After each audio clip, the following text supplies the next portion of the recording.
I remember my first day as a professional salesman in the insurance industry as if it was yesterday. A massive insurance company that had all the glitz and glamour as insurance companies tend to project.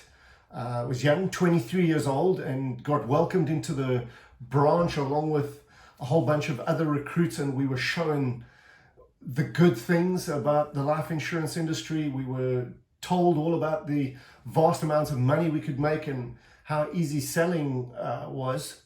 I think the highlight of the day for us all, though, was being introduced to the top salesman in the branch.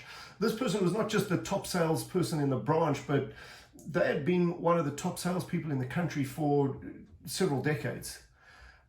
This wasn't some lucky person that had managed to close one or two big deals. They were regularly closing high volume, lots of deals, and they had been literally a top performer for several decades. And it was just great to meet this person. They were really a larger than life character, full of personality and full of drive and great energy, wonderful energy. And they gave us a welcome speech, welcome to the insurance industry. And I think the thing that stuck out to me the most was just a single sentence. And it was, if it moves, sell it something. If it doesn't move, kick it till it does, and then sell it something.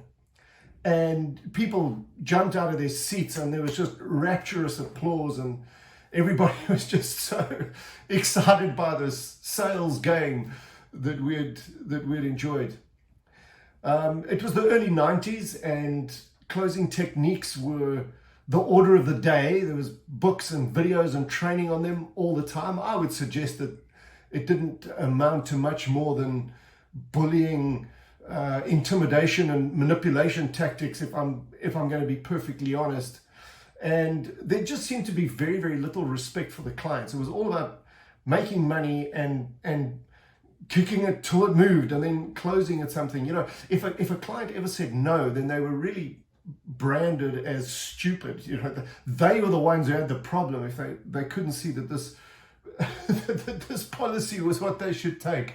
And so it was just interesting to enter the sales industry at that particular time.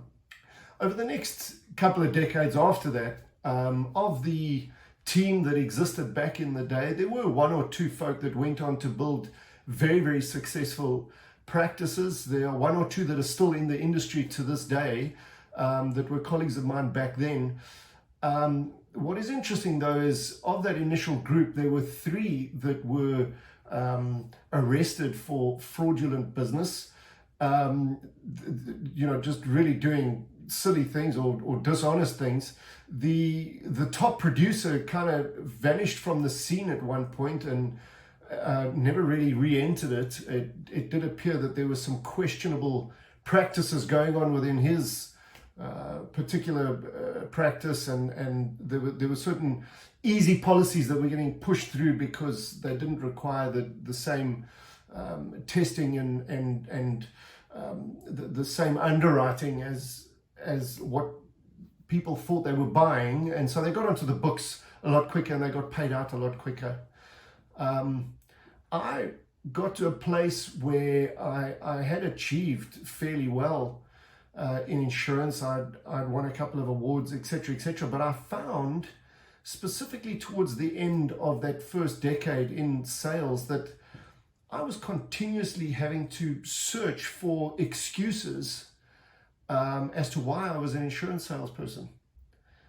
I began to realize that there was a really poor perception in the marketplace around insurance salespeople in particular, but also other industries. We were not viewed as people to be honored, respected, and looked up to.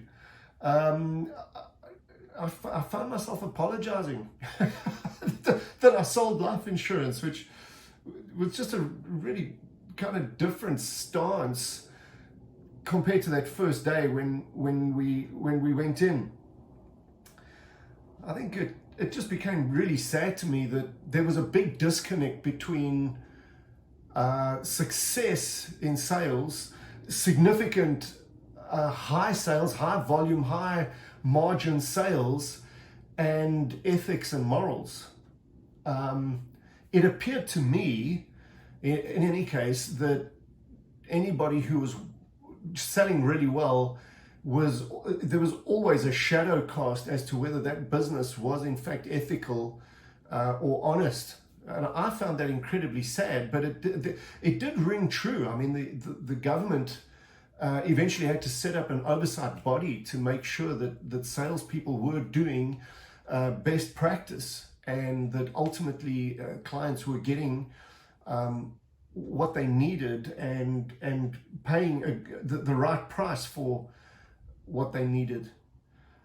I really would like to challenge that notion that if you're going to be a top salesperson, you've somehow got to be unethical or dishonest. On the contrary, I'd like to suggest that it's important to build a successful big business and make some good cash, but to be absolutely married and absolutely attached to exceptionally high moral and ethical behavior, and so I've entitled this vlog or blog Both And. I think that sales is both an art and a science. I think that sales is both heart and soul, and I think that we run the risk, if we're going to reduce sales to a discussion that's purely a numbers game, we are then going to run the risk of robbing it and making it devoid of morals and ethics. Salespeople are going to continuously be tarnished as untrustworthy and unethical. But the real tragedy of the whole discussion is that it's the client that loses out. And for me, that is absolutely devastating. It's the client that is paying the premium. It's the client that is paying the costs from which we get to earn our commissions. And surely it's the client that should actually come out of this as the winner. Maybe we should win by getting great commissions because our clients are winning. That seems to be a fair trade, and an honorable trade at the same time. I think that if you're keen on learning how to build a big, successful, high-earning sales practice, but at the same time maintain the highest of moral and ethical standards, then this would be a great time for you to check out my 4 Pillars of Sales program. It really is designed with bringing the best out of yourself, not just in terms of the numbers and closing big deals, but doing the right thing at the right time, irrespective of whether anybody ever finds out about it. But ultimately a place where you win, but your client is the focus and your client comes out on top every single time.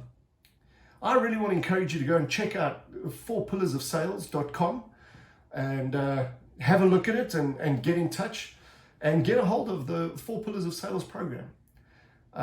It will really help you to uncover totally ethical and honest ways of building a really big, really successful practice. I know that you can do this. Why don't you go ahead and click like and click subscribe and just go and build a monster practice that is 100% client focused, where your client is the winner. It can be done. Go for it.